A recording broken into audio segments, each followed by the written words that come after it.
રાજસ્વ ફાઉન્ડેશનના જે ઓનર છે રાજવીબેન, એમના વિદ્યાર્થી છે, એટલે રાજવીબેન એમનું સન્માન કરવા માંગે સાહેબ. બહુ વિરલ ઘટના છે કુછ સમય. સૌથી પહેલા તો જ્યારે સર જે આપણે ત્યાં સ્ટુડિયોમાં અને લેક્ચર લેવા માટે આવ્યા હતા કિરીટ જોશી સાહેબ, તો એમનામાંથી તો ખૂબ મને વિનમ્રતા શીખવા મળી. આગળ અમારી જે ઓફિસમાં આગળનો જે પાર્ટ છે એમાં આવીને બેઠા હતા, એટલે મેં કીધું કે કેમ, અને અંદર પણ ના આવ્યા અથવા કોઈને કેવડાવી પણ નહીં, કીધું કે અહીંયા બેસવાનું કીધું છે.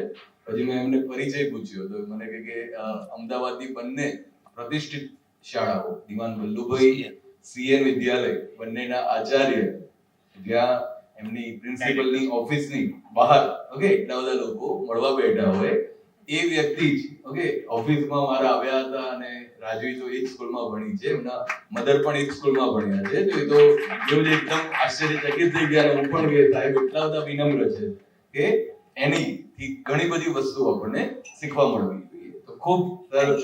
તમે પણ સાહેબની જોડે મહેશ મહેતા સાહેબ અને યુએન રાઠોડ સાહેબની સાથે ટીમમાં જોડાયેલા છો, તો એ બદલ સંસ્થા ખૂબ અમારા ઉપર ગર્વ અનુભવે છે. Thank you. આજે હું પણ કહેવા માંગીશ કે ભૂપેન્દ્રસિંહ ચુડાસમા સાહેબ પોતાના ખૂબ વ્યસ્ત કાર્યક્રમમાંથી સમય નીકાળીને ઓકે આવ્યા છે, તો હું સંસ્થા વતી સાહેબનો ખૂબ આભાર વ્યક્ત કરું છું. સાહેબનું તમામ જે કહેવાશે કે અર્થકારણ હોય, રાજકારણ હોય કે સમાજકારણ હોય, તમામ ધર્મ, તમામ જાતિ, તમામ જે કહેવાશે કે બીજા બધા પક્ષોમાં પણ ખૂબ આદર છે. હું પણ સરકારમાં આટલો સમય રહ્યો, ક્યારેય પણ સાહેબ વિશે કોઈ પણ એવી ખરાબ બાબત ક્યારેય સાંભળવા પણ ના મળી હોય. અને ખૂબ જે કહેવાશે કે ગાંધીજીના વિચારોથી એમણે જીવન આગળ વધાર્યું છે. સર્વ જાતિ સંભાવ, સર્વ ધર્મ સંભાવથી એમણે ગુજરાતનું જે કહેવાશે કે રાજકારણમાં પણ એક ઊંડી છાપ છોડી છે. એ બદલ તમામ ગુજરાતના નાગરિકો વતી પણ સાહેબનો હું આભાર વ્યક્ત કરું છું. ખૂબ એમનાથી પણ તમે જોઈ શકો છો કે આજે પણ 75 વર્ષ આજુબાજુની એમની ઉંમર પર છતાં પણ તેઓ નિવૃત્ત રહેવાના બદલે પ્રવૃત્ત રહેવા માંગે છે.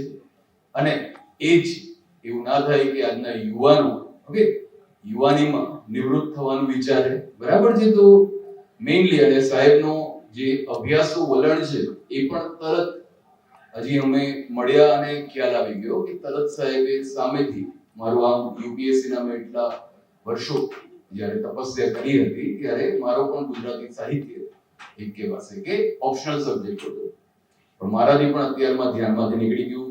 ભૂપેન્દ્રસિંહ ચુડાસમા સાહેબે જ યાદ દેવડાવ્યું કે આજે આપણું આ પુસ્તક વિમોચનનો એટલો મહત્વનો કાર્યક્રમ છે અને વિશ્વ ગુજરાતી ભાષા દિવસ પણ છે.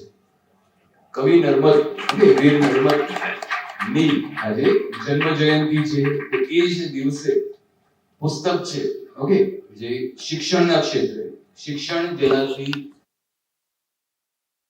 શિક્ષણ ક્ષેત્રે આજે આ પુસ્તક રજૂ કરતા જેમાં સિંહ ફાળો છે યુએન રાઠોડ સાહેબ અને મહેશ મહેતા સાહેબ. સંકલનનું કામકાજ બધું જ મારા ભાઈ મલ્હાર ભટ્ટ સાહેબે પણ સંભાળ્યું છે. એજ્યુકેશનનું આખું એ જ સંભાળતા હોય છે. તો ખૂબ બધાએ ટીમ એફર્ટ આપીને પુસ્તકનું નિર્માણ કર્યું છે અને આટલો લાંબો સમય શિક્ષણ મંત્રી તરીકે સેવા આપનાર એવા ખૂબ બધાના જ લોકલાડીલા નેતા ભૂપેન્દ્રસિંહ ચુડાસમા સાહેબ છે, એમના હાથે આ પુસ્તકનું વિમોચન થયું. તો ખૂબ હું ગર્વની લાગણી અનુભવું છું અને સંસ્થા તરફથી સાહેબનો ખૂબ આભાર વ્યક્ત કરું છું. અને યુવાનોને આજે હમણાં તરત સીસી નું રિઝલ્ટ આવ્યું હતું ગુજરાત ગૌણ સેવા પસંદગી મંડળમાંથી. જે પણ લોકો આ સીસી ગ્રુપ એ બી પાસ કરીને હાલમાં જે સરકારમાં જોડાય એ પણ એ જ રીતે ગાંધીવાદી વિચારધારાથી પોતાનું જીવન આગળ વધારે. એટલા માટે જ હંમેશા મને કોઈ પણ મળવા આવતું હોય તો જે ચરખો છે સ્વરાજનું પ્રતીક એ જ હું વિદ્યાર્થીઓને આપતો હોઉં છું, જેથી તેઓ એ જ પ્રકારનું જીવન જીવી શકે. મુખ્યત્વે એ પણ સર આમ આ અમારું ક્લાસ 3 માં આ વખતે પહેલા જ્યારે ઇન્સ્ટિટ્યૂટ ચાલુ કરી તો આપણે યુપીએસસી અને જીપીએસસી ક્લાસ 1-2 માટે જ કરી હતી. છેલ્લા 2 વર્ષથી જ આપણે આ ક્લાસ 3 ની પણ પ્રિપરેશન કરાવવાનું વધારે શરૂ કર્યું છે અને એટલા માટે આ ગૌણ સેવા પસંદગી મંડળનું જ રિઝલ્ટ આવ્યું છે 22 જાન્યુઆરી સુધીમાં. બહુ જ બધા આપણા જીપીએસસી ના પણ રિઝલ્ટ આવ્યા હતા. પછી હમણાં જીપીએસસી માં છેલ્લા 2022, 23, 24, 25 માં માત્ર 2 ડીવાયએસઓ અને 2 ક્લાસ 1-2 ના રિઝલ્ટ આવ્યા છે. તો એ બધાનો પણ જ્યારે આપણે એક સન્માન સમારોહ જીપીએસસી યુપીએસસી પાછળ નું પણ કરીશું એ વખતે પણ સાહેબ આપ સમય નીકાળીને અમને મદદરૂપ થજો એવી આજે જ હું આપને અભ્યર્થના કરું છું. અને સૌથી મહત્વનું કે આજે વીર નર્મદ બરાબર છે જે પણ એક શિક્ષણ સાથે જોડાયેલા જ વ્યક્તિ હતા એના જ વાક્યથી હું છેલ્લે મારી વાણીને વિરામ આપું કે યાહોમ કરીને પડો ફતેહ છે આગે. ઓકે, સૌ ચલો જીતવા જંગ બ્યુગલ વાગે યાહોમ કરીને પડો ફતેહ છે આગે. આપણા પણ સર ઘણા બધા અત્યારે જે પાસ થયા છે વિદ્યાર્થીઓની હમણાં જ 20 સપ્ટેમ્બરે જ જીપીએસસી ક્લાસ 1-2 ની મેન્સ પણ છે અને એમાંથી પણ એ પોતાની તૈયારી વગેરેમાંથી સમય નીકાળીને આવ્યા. એ બદલ પણ હું બધાનો આભાર વ્યક્ત કરું છું. તમામ જે કહેવાશે કે શિક્ષણ ક્ષેત્રે કાર્યરત જે સંચાલક મંડળમાં હોય, શિક્ષક હોય, આચાર્ય હોય, એ પણ આજે વ્યસ્ત કાર્યક્રમમાંથી સમય નીકાળીને આવ્યા. તો સંસ્થા વતી હું બધાનો આભાર વ્યક્ત કરું છું.